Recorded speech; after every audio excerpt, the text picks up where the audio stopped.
দুর্বার রাজশাহী চলছে দুর্বার গতিতে। এত অনাকাঙ্ক্ষিত ঘটনার পরও তারা লিখছেন ফিনিক্স পাখির মতন অসাধারণ কিছু রূপকথার গল্প।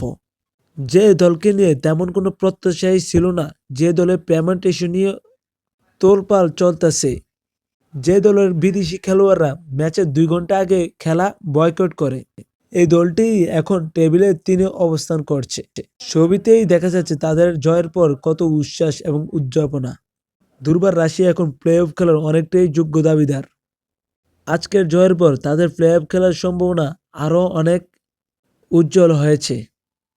আজকে তাদের একাদশে ছিল ২ জন বিদেশি, ৯ জন দেশি খেলোয়াড়কে নিয়ে ১১ জনের এ দলটি সিলেটকে দাঁড়াতেই দেয়নি ম্যাচে।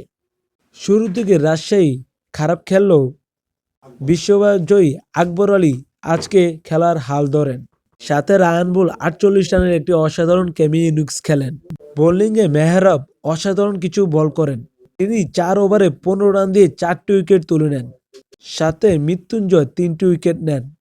মৃত্যুঞ্জয় ধারাবাহিকভাবে পারফরম্যান্স করে যাচ্ছে। গতকালকেও তিনি ৪টি উইকেট নিয়েছিলেন।